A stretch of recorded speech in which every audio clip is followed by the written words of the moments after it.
Hey guys, I'm back again. This time I am preparing my brisket for tomorrow. I have to make my own brisket rub because anything that I buy is going to have garlic and onion in it and I can't have it.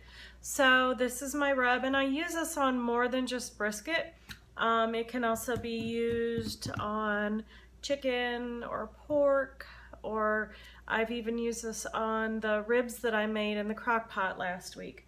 So brisket can be a little daunting. The first time we did it, I was mortified and scared and just knew I was gonna do something to screw up this $25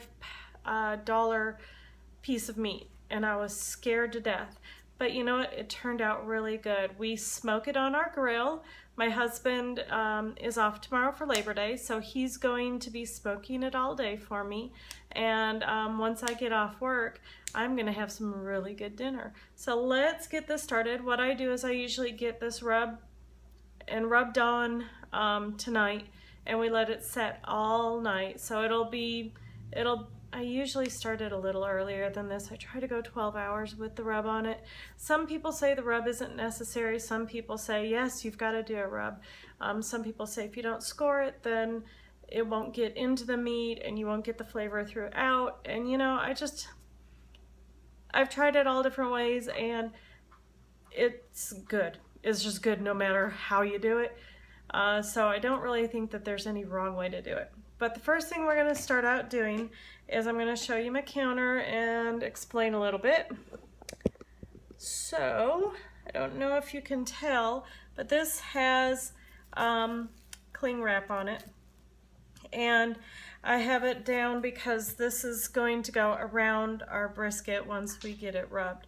Now, I usually use tin foil, but I'm out of it. So we're gonna try the plastic wrap, and I'm sure it's gonna be a fine substitution. But what we also have is we have a bowl, because this is what we're gonna mix the rub in. We're gonna start out, and because it is a 9-pound piece, I'm gonna go ahead and I'm gonna use a 1/4 cup of cumin.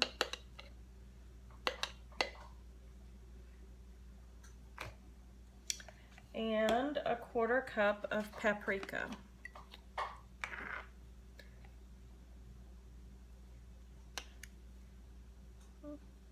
Yeah. There we go. Let's get that little last bit out. Okay, so we've got paprika and cumin. And then the next thing I'm going to use is a whole teaspoon of cayenne pepper. Now this is very similar to my taco seasoning. In fact, it pretty much is my taco seasoning. So, but it's got a really good flavor, especially when it's smoked. So I think you'll really enjoy this flavor. And then I'm going to do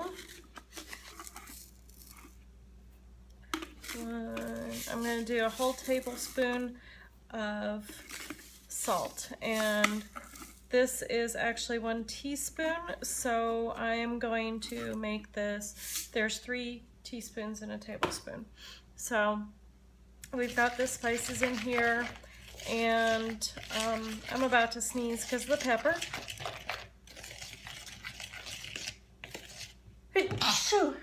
Okay, told you I would. Okay.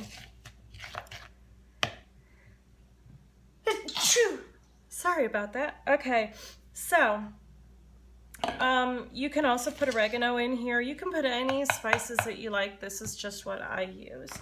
I'm gonna leave it at that for now. I think every time I make it, it's a little bit different every time. But now I'm gonna put that to the side for a minute, and I'm gonna show you the brisket.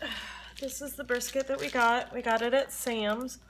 It is $25.24 for 9 pounds, and it was $2.78 a pound, which isn't terrible. And you can see that it's got a lot of really good fat on it. It's got the good fat over there. So this is going to be a really nice fatty piece. And the first thing we're going to do is we're just going to go ahead and take it out and put it on our plastic wrap or tin foil, whatever you choose to use.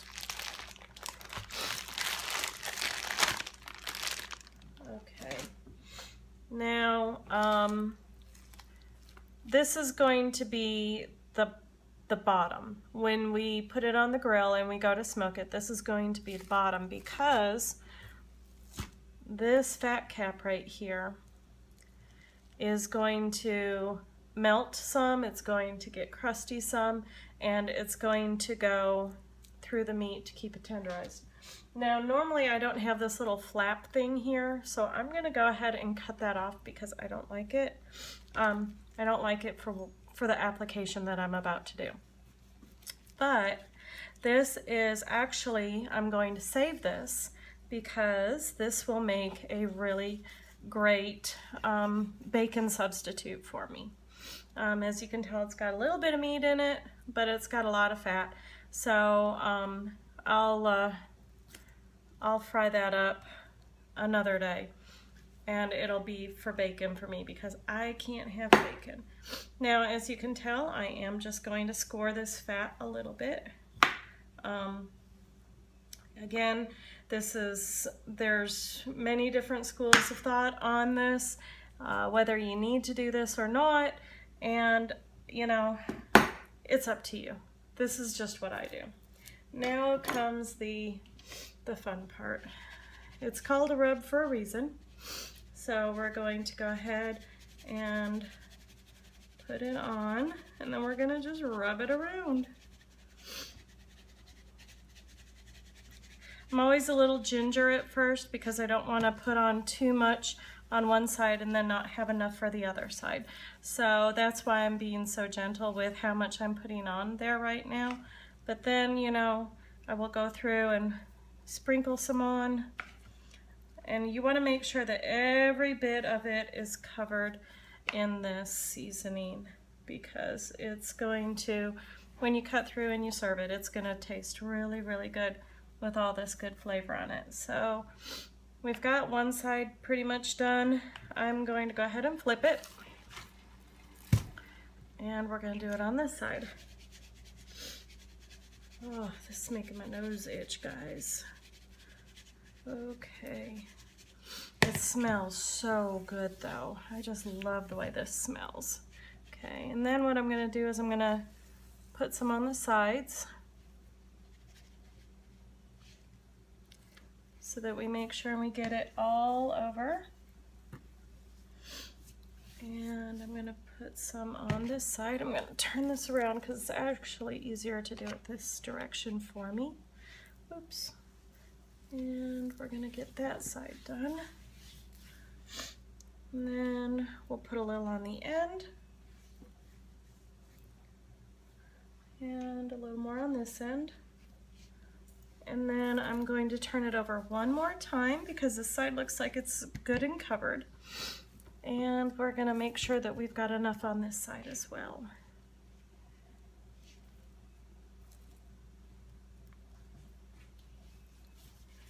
All right, so you know, it's not hard. This part is the easiest part of the whole thing, and that's because it's just going to take hours and hours and hours to cook. Now what we normally do is we let it cook for about 6 to 8 hours on the grill.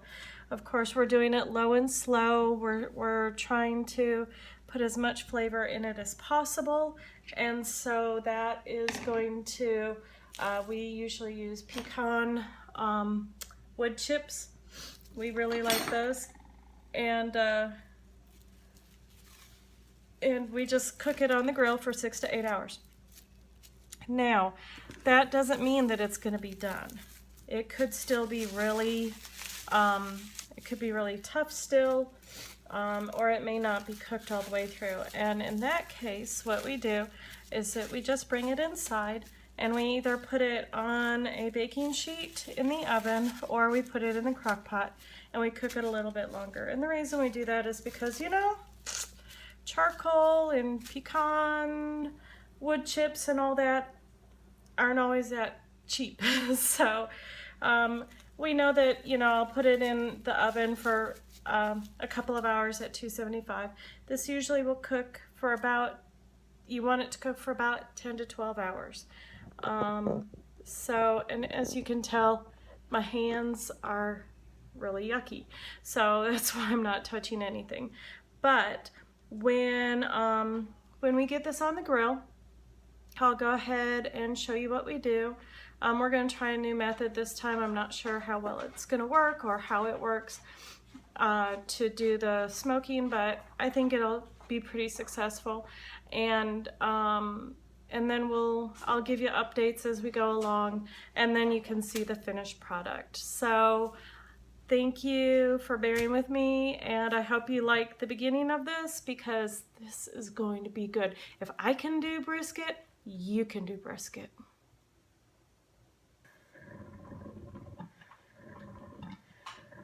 Morning guys, it is brisket day. We are going to be making this brisket.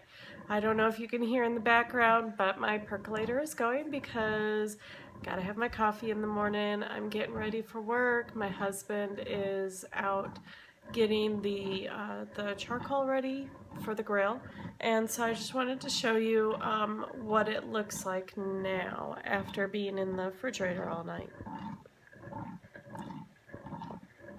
So as you can tell, it doesn't look much different.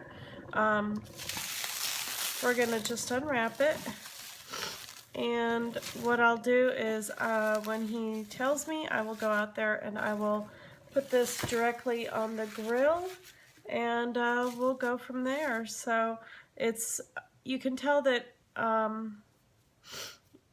that something was done, because the dry rub is now moist and it's all soaked in and everything. But yeah, so this is what we're going to be smoking this morning. I'll show you what the grill looks like in just a few minutes. Alright guys, here is our finished brisket. We didn't get to do it today like we normally do. We started out on the grill and we cooked it out there for a couple of hours, but the coals got so hot for some reason that I was afraid that it was going to get dried out and burnt and all that stuff. So I just put it in this pan and I brought it in. I've been cooking it at 250 degrees for about 6 or 7 hours, and I'll tell you what, this is so tender. It's just crazy, and it smells amazing. Now I've taken some of the juices that are in the pan and I've basted the brisket with it. So I'm actually kind of glad that we did it in the oven, because those juices in the pan look amazing. I don't know what I'm going to do with them, or if I'll just toss them out, which would kind of be a sin. But we're going to go ahead and let this rest for a little bit longer, and then we're going to have dinner. And so I hope you like my brisket video. Have a good night, guys.